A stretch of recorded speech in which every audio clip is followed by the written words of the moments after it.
El diagrama de causa-efecto, también conocido como diagrama de pescado o Ishikawa debido a su autor, es un método para crear y clasificar ideas o hipótesis sobre las causas de un problema de manera gráfica. Además, organiza gran cantidad de datos mostrando los nexos existentes entre los hechos y las posibles causas. Esta herramienta nos ofrece una forma sistemática de generar y clasificar hipótesis que nos permiten centrarnos en las causas potenciales de un efecto que queremos estudiar y no en sus síntomas. Es útil al tratar de resolver problemas complicados, ya que pueden revelar relaciones ocultas entre las posibles causas, permitiendo un análisis más global. Características del diagrama causa-efecto o diagrama Ishikawa. Es una representación visual de los factores que podrían contribuir a un efecto observado que se está examinando. Las interrelaciones son generalmente cualitativas e hipotéticas. Se centra la atención de todos los miembros del equipo en el problema concreto de forma estructurada y sistemática. Bueno, y ahora hablaremos para qué nos sirve. Bueno, su principal función es la de identificar los factores potenciales que contribuyen a un problema, para después desarrollar acciones para mitigarlos o eliminarlos completamente. Utilizar este diagrama nos facilita el análisis de un problema, ayudándonos a reflexionar sobre sus posibles causas, acumulando conocimientos existentes del mismo y agrupando las causas en categorías generales, para así poder determinar el problema y poder eliminarlo. Los pasos para hacer un diagrama de causa-efecto es identificar el problema, situación o evento que se desea analizar, hacer una lluvia de ideas de causas de problemas de lo escrito en la cabeza del diagrama, analizar el problema desde cada una de las espinas mayores, analizar el problema desde el segundo nivel de causas, completar las otras causas probables y finalmente realizar el diagrama, analizar las causas obtenidas y determinar cuáles se van a actuar. Y ahora, dando un ejemplo del diagrama Ishikawa, el diagrama de causa y efecto, esto nos indica que el gerente de un hotel desea investigar la razón por la que las habitaciones no están listas para la hora de entrada a las 4 p.m. El gerente organiza una lluvia de ideas con el equipo de mejora y genera un diagrama de causa y efecto para categorizar las razones. Así el equipo puede dar prioridad a las áreas que presentan problemas y desarrollar las ideas para mejorarlas. En este diagrama observamos que en las causas hay varias variables, que es la máquina, personal, política, procedimientos y material. Cada una de estas causas se desengloba a sus categorías. En este caso de máquinas son aspiradoras, secadoras, lavadoras y planchas. En personal es el personal de lavados, de limpiapisos y para servicios. Así sucesivamente hasta llegar al problema o el efecto, que en este caso es que la habitación no está completamente lista para el horario que se indica.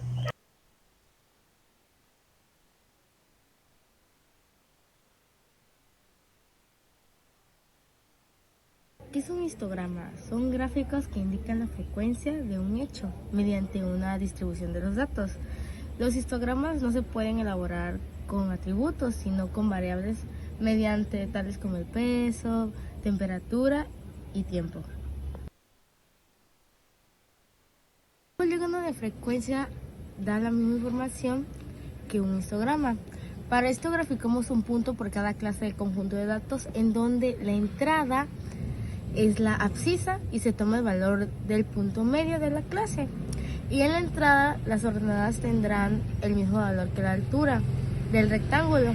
Y al final unimos cada punto con su sucesor y su antecesor. El polígono de frecuencia se forma uniendo los extremos de las barras de un diagrama de barras mediante segmentos. También se pueden realizar trazando los puntos que representan las frecuencias y uniéndolos mediante segmentos.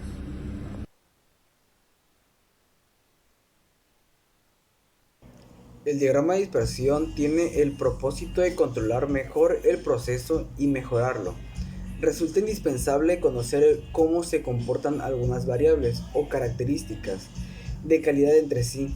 Esto es decir, descubrir si el comportamiento de unas depende del comportamiento de otras o no, y en qué grado se dispone. ¿Cómo se construye un diagrama de dispersión? Bueno, el primer paso es recolectar un cierto número de parejas de datos de forma que sea X, y Y, con Y siendo un número de infinito, donde X y Y representan los valores respectivos de las dos variables. Los datos se suelen representar en una tabla. El segundo paso es diseñar las escalas apropiadas para los ejes, ya sea tanto como X o como Y. El tercer paso es graficar las parejas de datos.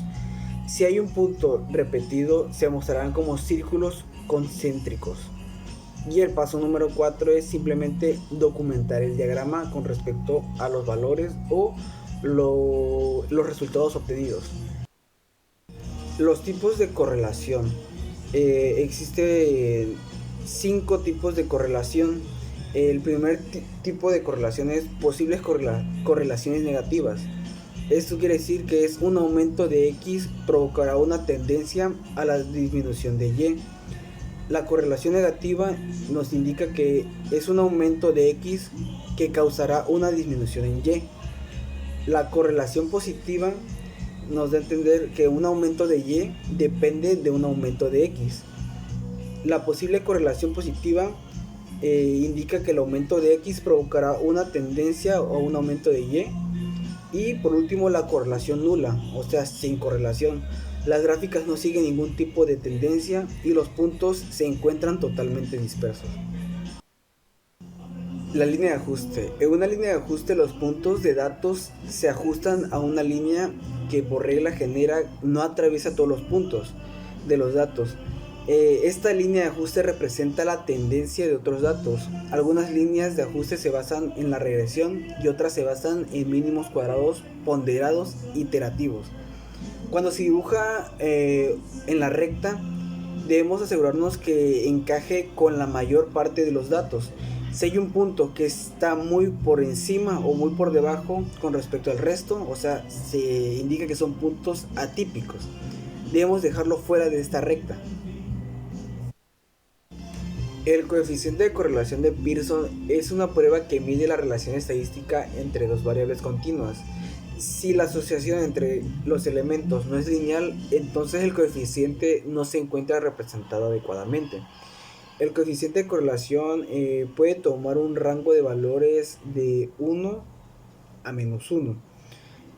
Un valor de 0 indica que no hay asociación entre las dos variables. Un valor mayor que 0 indica que una asociación positiva, a medida de que aumenta el valor de una variable, también lo hace el valor de la otra. Y un valor menor que 0 indica que una asociación negativa, a medida que aumenta el valor de una variable, el valor de otra puede disminuir. Bueno, ahora a continuación les mostraré un ejemplo del diagrama de dispersión. Este ejemplo nos indica que una empresa de fabricación de jabones se plantea cambiar la composición de uno de sus productos utilizando una nueva materia prima. Antes de tomar esta decisión, la empresa debe realizar un ensayo para estudiar la posible relación entre la utilización de dicha materia prima y el número de no conformidable. Para ello se analiza lotes con diferentes porcentajes de la nueva materia prima y toma los siguientes datos. A continuación, como vemos en la tabla, con los datos que es número de muestra, nueva materia prima en porcentajes y el producto no conformable. Con esos datos es fácil realizarlo en Excel, ya que simplemente utilizamos la herramienta de graficación y indicamos que vamos a querer una tabla, un diagrama de dispersión. Seleccionamos los datos que va a ser nuestras variables tanto como X y como Y, y posteriormente Con estos datos se van a elaborar automáticamente nuestro diagrama de dispersión, que podemos ver a continuación, que dice productos no conformables y el porcentaje de la nueva materia prima.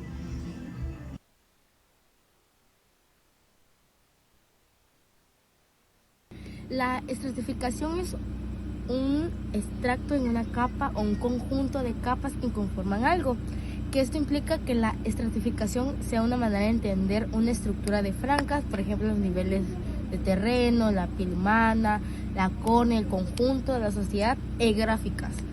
En pocas palabras, todo aquello que representa una división en todos distintos niveles sucesivos son estratificaciones. Ventajas de la estratificación e utilidades.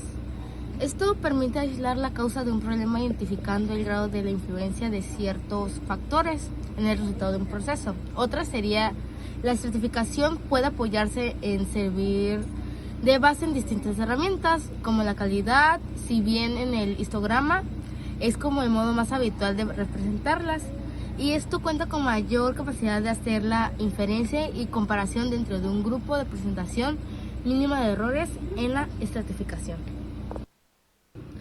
Un ejemplo de estratificación es más o menos como un gerente utiliza una gráfica lineal para ver el número total de quejas o fallas en la empresa y nota que algo raro pasa en abril, que hubo un incremento muy marcado en errores.